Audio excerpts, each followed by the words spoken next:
Que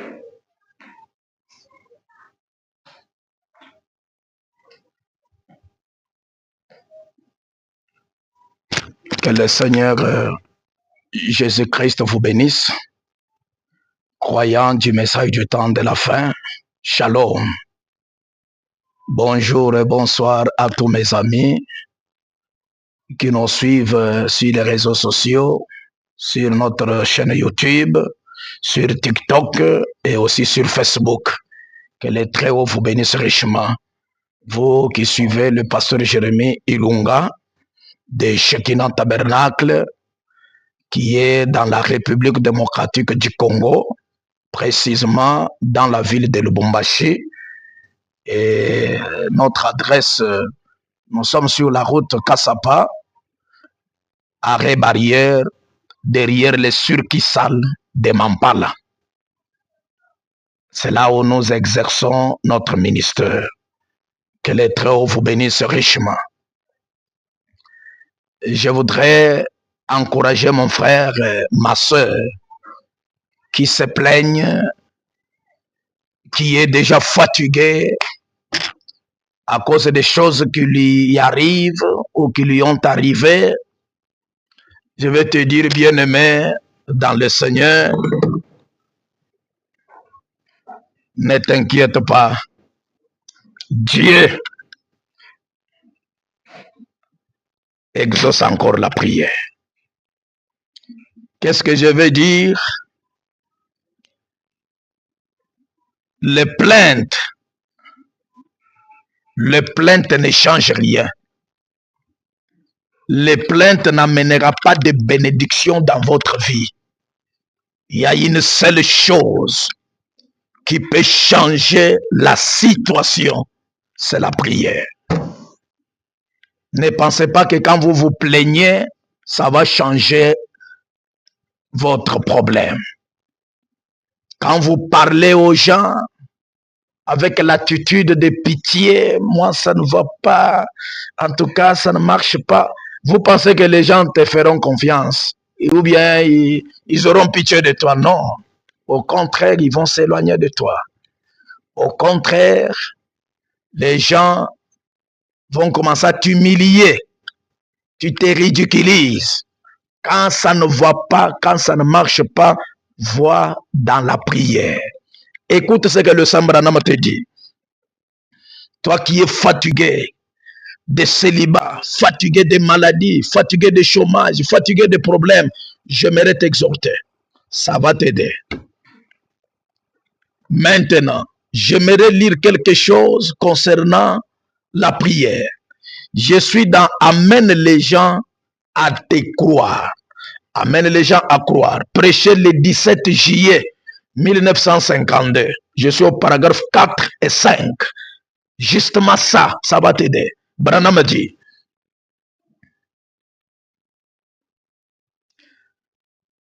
j'aimerais lire quelque chose concernant la prière ici dans les livres.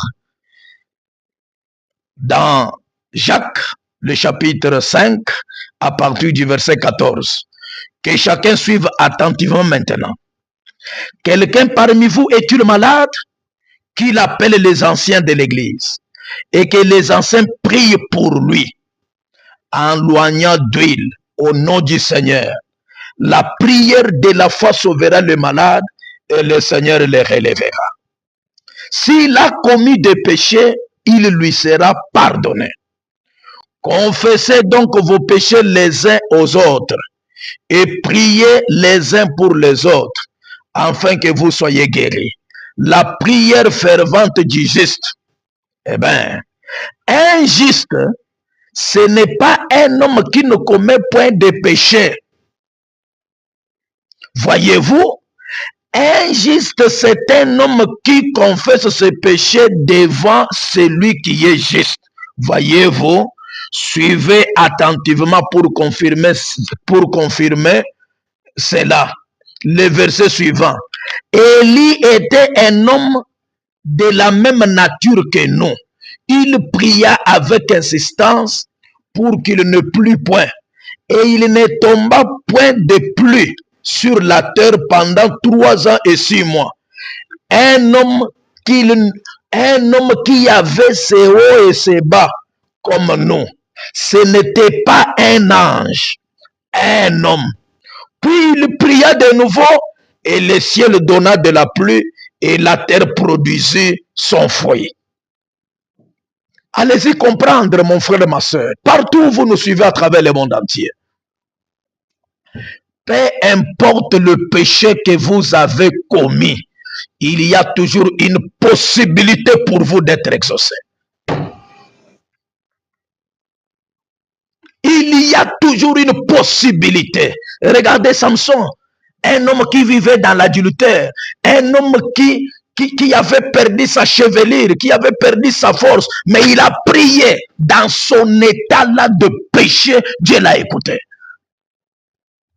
Et William Branham dit, un juste, ce n'est pas celui qui ne commet pas le péché. Un juste, c'est celui qui marche. Il peut commettre une erreur.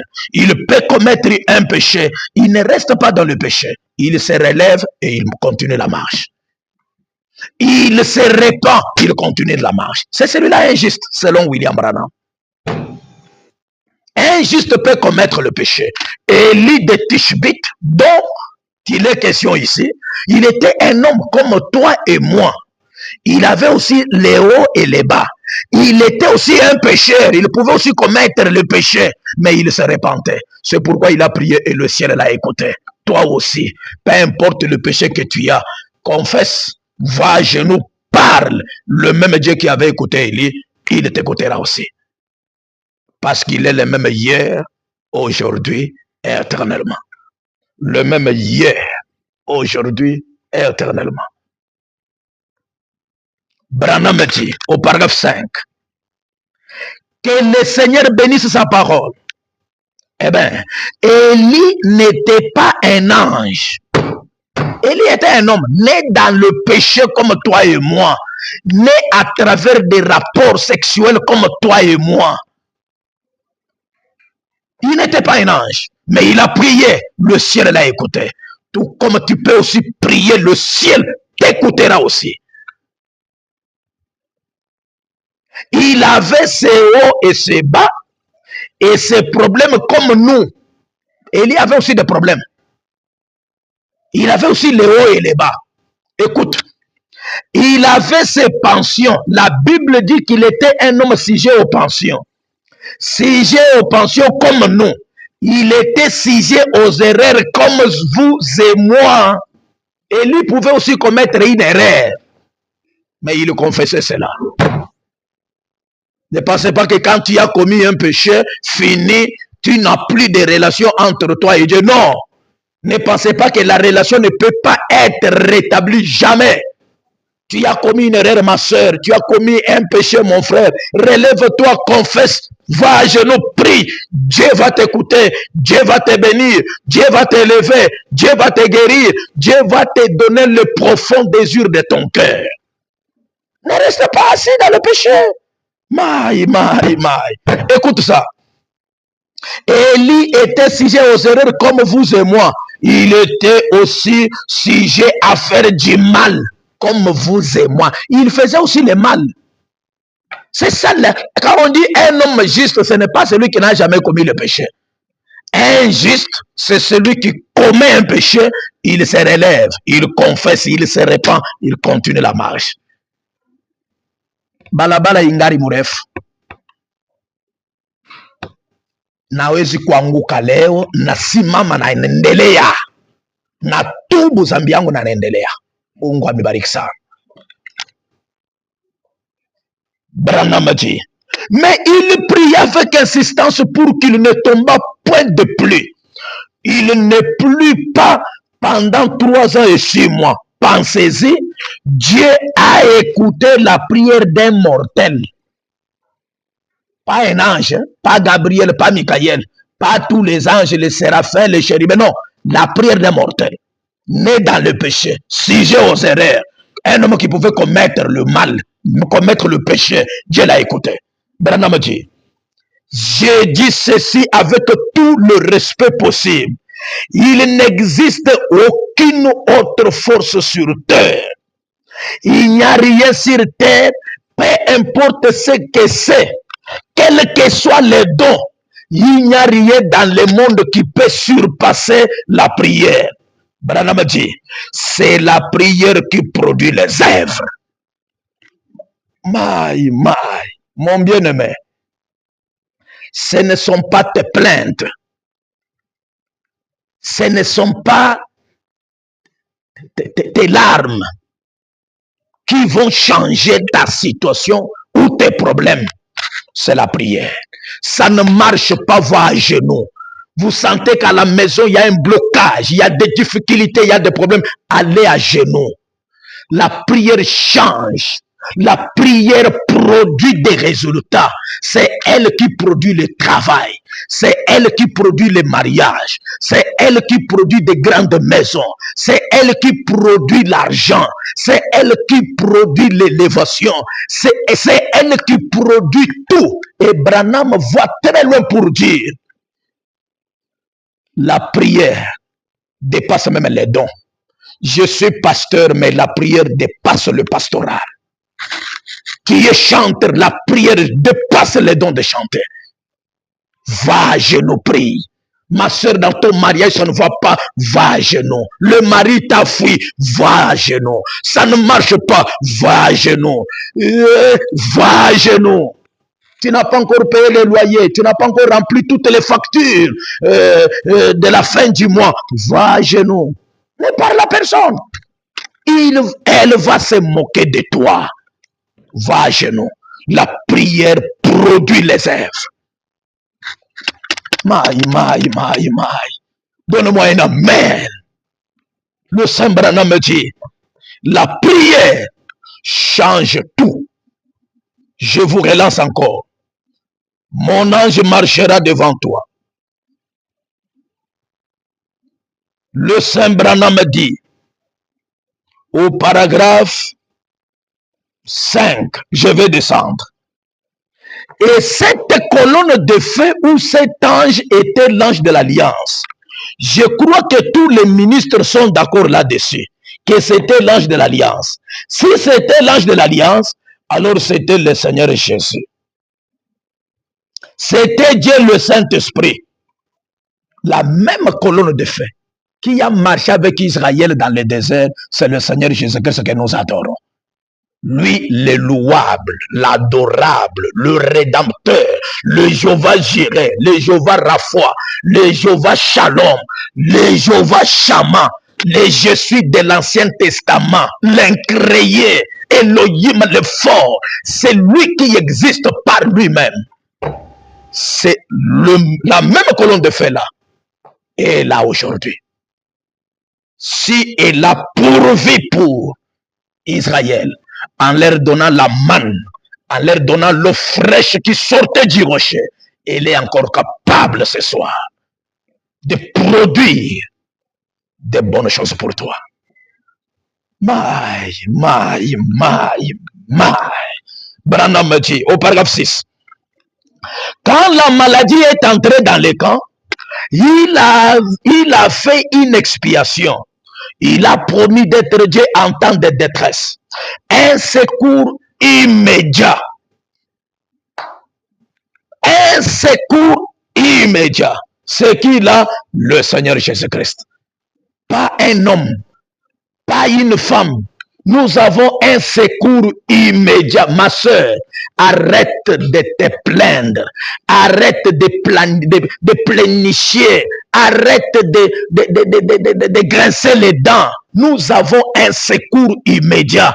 Et son nom, c'est le Seigneur Jésus-Christ. Quand ça ne va pas, quand tu es dans des blocages, tu es dans des problèmes, le secours immédiat est là. Le Seigneur Jésus-Christ, c'est lui qui guérit toutes les maladies. C'est lui qui peut prendre un pauvre et le faire un grand homme. Le secours immédiat, le Seigneur Jésus-Christ. Tu es malade, appelle le secours immédiat. Tu veux te marier, appelle le secours immédiat. Tu es dans des problèmes, appelle le secours immédiat. On se moque de toi, appelle le secours immédiat. C'est lui la solution à tous nos problèmes. Le Seigneur Jésus-Christ, l'homme de Galilée. William Branham continue. Et il dit, il a promis de faire ces choses et de leur venir en aide. Et maintenant, ce qu'il était à l'époque, il l'est aujourd'hui. S'il était un secours immédiat pour Israël, il est encore le secours immédiat pour toi ce soir. Et pour moi ce soir. S'il a donné la nourriture à Israël, il doit nous donner aussi la nourriture ce soir. S'il a pourvu pour Israël, il doit aussi pourvoir pour nous ce soir. Parce qu'il est le secours immédiat. Branham me dit. Le même esprit de Dieu qui a conduit Israël conduit l'Église aujourd'hui, en nous faisant traverser comme à l'époque les déserts pour aller à la terre promise. Nous avons une terre promise. Croyez-le. Bien-aimé, Israël a traversé les déserts. Israël a traversé la mer Rouge. Peu importe les jours qu'ils ont fait dans les déserts, ils l'ont traversé. Peu importe la grandeur de la mer Rouge, Israël l'a traversé. Et ce soir, laisse-moi te dire, ce qu'il était à l'époque, il l'est aujourd'hui. Tu as aussi un désert.